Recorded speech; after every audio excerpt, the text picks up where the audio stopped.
everything changes.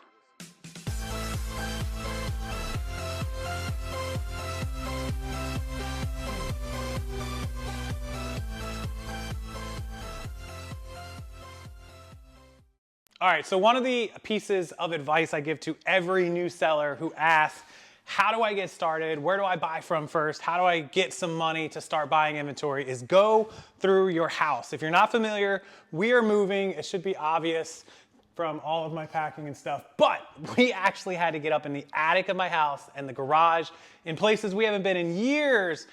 And we have found so much stuff. We found ceramic Christmas tree. Let me just show you guys. Let me take it out in the garage. Show you how much stuff we could have gotten. If I was not a seller on eBay or any other platform and I needed to find some inventory to sell, how many things that I could have found and how much money I could have racked up. Let's go take a look. So take a look. Something like this holiday beverage caddy. Y'all decorate, a bunch of y'all do, but these things like $30, $40. Just one thing. We probably haven't even looked at it in like, I don't know, 5 years. Stuff like decorations, like this light up jack-o'-lantern thing, all kinds of stuff. This was like part of an old Halloween costume that I did, but I guarantee I could have put the costume together, which is still here. Probably something during the season that was like 30, 40 bucks. Who knows what I spent on that. Oh, everyone's holy grail of the holidays. Why do you guys like these ceramic Christmas trees? Why are they worth so much money?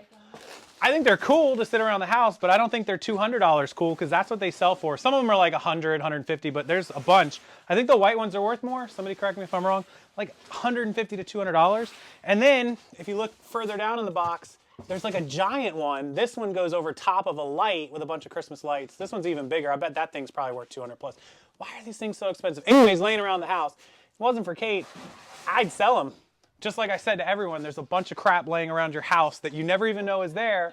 If you need a couple $100s to buy inventory, we got a dog carrier here. We're probably going to donate it because our dogs would never in a million years go in it, but I could probably put that up if somebody needed a dog carrier for 20, 25 bucks and they'd buy it instead of going to the store and paying 60 or 70 for one because they're stupid expensive brand new.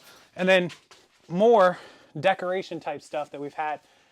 Not all of it. And again, you could just throw it out on Facebook Marketplace or Craigslist, 10, 15, 20 bucks and sell a whole bunch of crap out of your house. So the next time people tell me they have nothing to sell, you're wrong. I guarantee if you look around your house. There was a story, somebody can link it, I know a bunch of you have it. The average person has at least $250 to $300 worth of random stuff they can pull out in a day and just sell right now and make $250, $300. So keep that in mind. So where else can you get some cheap or free inventory? Really, free inventory is the way to go. If you're starting out and you're new, I mean, you can get free inventory if you're experienced. So there's a few other places. I covered this video, but in 2021, more than ever, we have more people joining and more people learning and starting out. So, you know, obviously go around your house, but think about if you could go around your house and find $300 or $400 worth of stuff. I mean, for goodness sake, we've already taken loads and loads to the storage unit, and we still have all this stuff. I don't even know where this stuff comes from, but you guys should have way more than $300 or $400. On top of that, if you have that much, imagine how much your friends, family, relatives, neighbors, everybody has that is not a reseller. I'm not talking about me or the people you meet in the Facebook group that are already doing it. I'm talking about other people who have no idea. They have a ton of stuff. Start asking them, say, hey, can I come over and let's do a clean out of your garage? Let's clean out your basement. Let's clean out your storage unit. Let's clean out whatever. They may have a ton of stuff. And if you start learning and you get an eye for stuff, you can go through, you know, like let's say this was a storage unit of your family member and you can look through it all and be like, do you want that? Do you want to get rid of that? You know, do you want to make a pile? And they might be like, give me $100, I'll take it all. Boom, you scored. Or they might say, can you sell this all for me? Now, let me put a disclaimer up on this because I am not a fan of consignment in the normal old-fashioned sense. So what is consignment?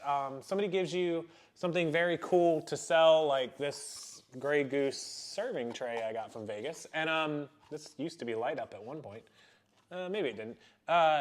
And they tell you they want 50 bucks for it. You look it up and you're like, okay, yeah, this is selling for 40, 50 bucks. I'll sell it for you on an agreement that I get a percentage of it. Here's the problem, especially with eBay and online sales. If you sell it to somebody for $40 out on the street and they're like, look, I'll give you 30% of it, sweet, you're gonna make 12 bucks. You put it on Facebook, somebody comes and gets it, gives you 40 bucks, you keep your $12. Pretty easy, right? When you sell online, people just see that it sells for 40 and they may not understand that you actually only got 28 for it. And so they're expecting to give you $12 and keep 28, and the actual cents, you only got 28 after fees and shipping. Now you get to keep your, $8 and change, and they're only gonna be left with 20. They're like, what happened? Or best offers, or items not moving, or shipping costs, or all this stuff.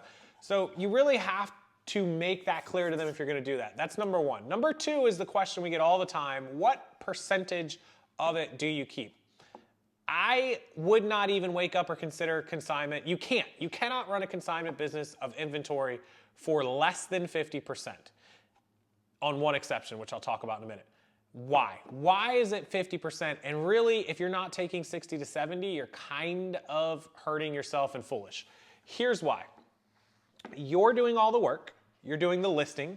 You're doing the storing of the inventory. You're doing the shipping. You're doing all of the work, right? And that, people are like, well, they spent the money, it's their item. Okay, that entitles them to 50%, but you are entitled to that 50% for doing all the work. That's normal, right? 50-50, we're splitting it. The problem is you're also risking your account and your feedback and returns and refunds and chargeback costs.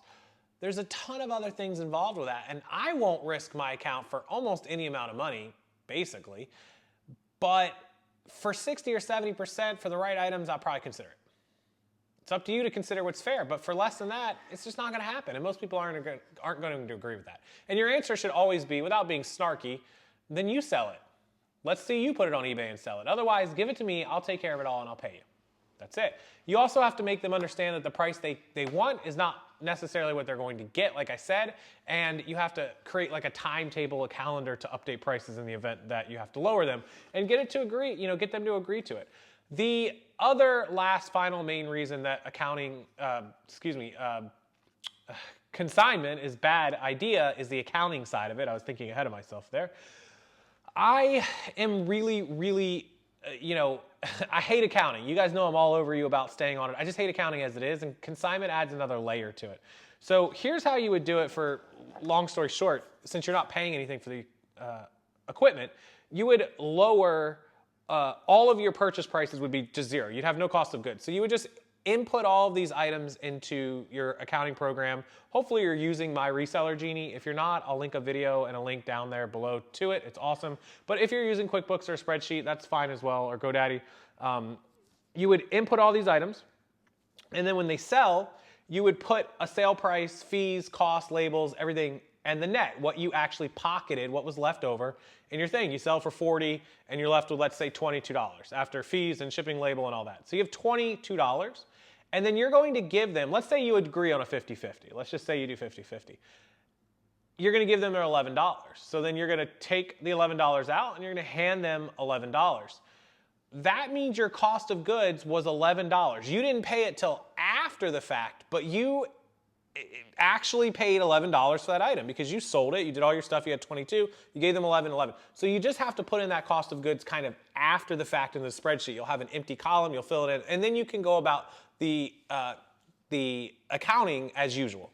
Now, with that said, I would say they need to be paid on a 30-day rolling table, which means whatever is clear sold in 30 days and totaled up and collected, they can be paid, because you want to allow for a reasonable amount of time for returns and refunds. Most people are going to ask for a return or refund within the 30 days. Some people are, but if you go back and you look at your last 10 or 15 returns over whatever period of time, you'll find that most of them were within the first couple of weeks. So then you'll have a realistic idea of, okay, we had a return, I'm not going to pay you for that. Let's see what happens. If it works out, it works out. I'll pay you. If it doesn't, they don't return it and we have to keep the money, then great. If they do return it, then and we have to refund them, then we'll have to take that off the next time's payment.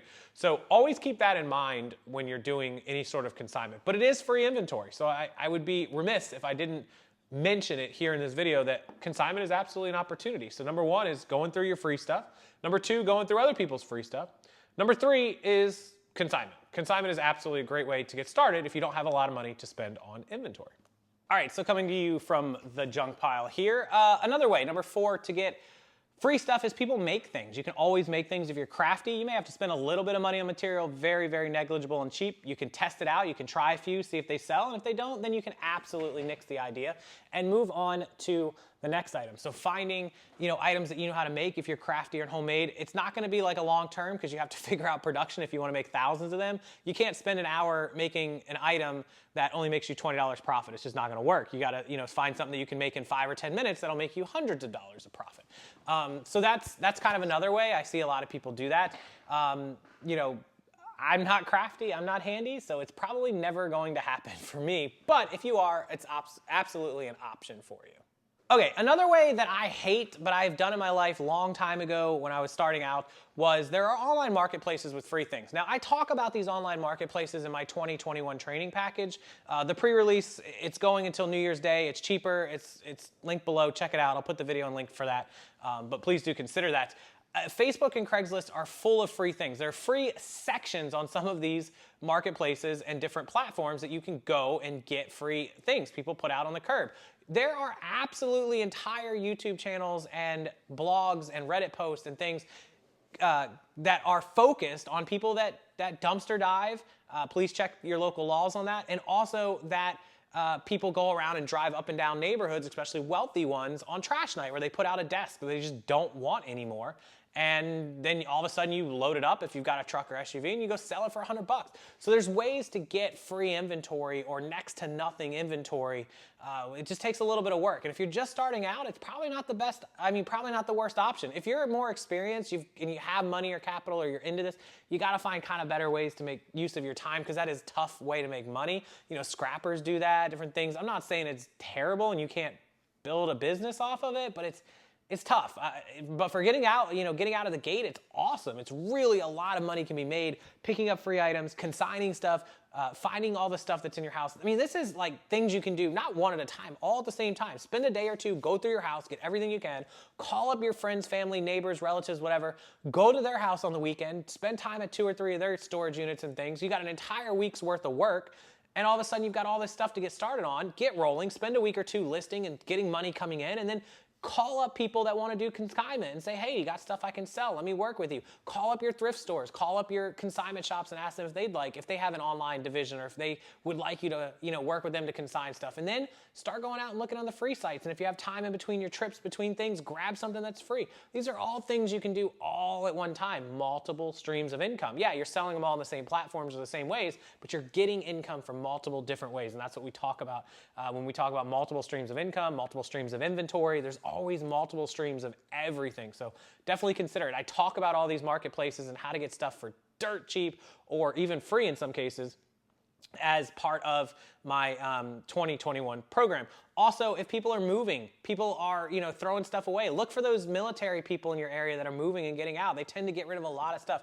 Get creative. Think outside of the box, literally outside of the box, guys, because there's always ways to get things that are very, very cheap or next to cheap, dirt cheap or even free for that matter. So I just thought I'd give you guys, especially new sellers, things to think about and things to, start working on. Also, if you're experienced and you want to go the route of consignment and liquidating for stuff, it's a way to do it. So let me hit on that one point where consignment is okay in the sense of not having to charge 50%. So we consign things essentially on our Shopify wholesale. If you want to sell a wholesale box of shirts for $100, I'll be happy to sell it for you.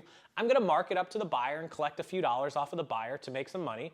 And then when it sells, if it sells, I'll collect his money. Let's say you want $100, I charge the buyer $110, right? They pay the shipping label as well, but they pay $110 and I get the $10 from them. And so now I pocket that and I have your 100 and I've got an agreement with you that I'm going to just take 10%. So I'm going to take the 10 out and I've got $20. And so essentially it's 20%, 10 and 10, that's fair, right? And then I'm going to give you your $90. Obviously, they paid for a label. Let's say it's $30 other, so I'll give you the $30 for the label or whatever you paid for the label. You'll collect that as well. Less fees. We always have fees. And we're all set. The agreement also says if there's any issues, problems, or returns, it's between the buyer and seller. So I'm out, right? I'm out. So I'll collect my money and everyone else is happy, everyone's good, and we're doing that. And the reason I can do that for such a cheap amount, 10%, especially from the seller, is that I'm not storing the items. I'm not holding them, listing them. You know, I'm listing them on our wholesale site, which takes just a matter of a minute, but I didn't purchase them. I'm not really doing any work. None of this. It's just literally just me putting out my normal promotional marketing that I do for my wholesale site. So it's very easy. Basically what happens is when I get paid that money and then I hit you up, I'm like, hey, we sold that box of shirts. It was $100. I've got your 90. I've got your shipping money. I'm going to go ahead and send it over to you. Go ahead and print that label, get it slapped on there, get me that tracking number. And then you're like, cool, we got the tracking number out the door. It's going. I pay you. And you shipped it to them and not to me, so we don't have double shipping. So it's kind of like a mix of consignment and a mix of drop shipping. You guys know I'm not a drop shipping fan from platform to platform, from other things, because you can't inspect the quality, you can't be up to date on everything.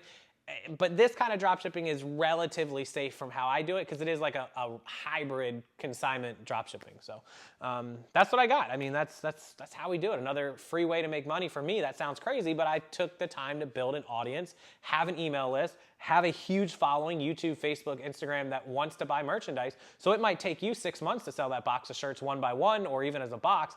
Meanwhile, it takes me 6 days, and we're all happy. So there you go. All right, so that's a bunch of ways to get some cheap inventory or some free inventory or make some money without having to break the bank. It's always possible, guys, always possible. With that, I'll leave you guys to your work. I'll leave you to making money. I got plenty of work to do. You guys can see it's getting dark outside already from when I filmed earlier. And again, if you want the 2021 training program, it's linked below. I appreciate everyone who grabs it. It's pre-sold, delivery on New Year's Day 2021. And until then, thank you guys so much. Hit the like button, make sure you subscribe, and I'll see everyone tomorrow.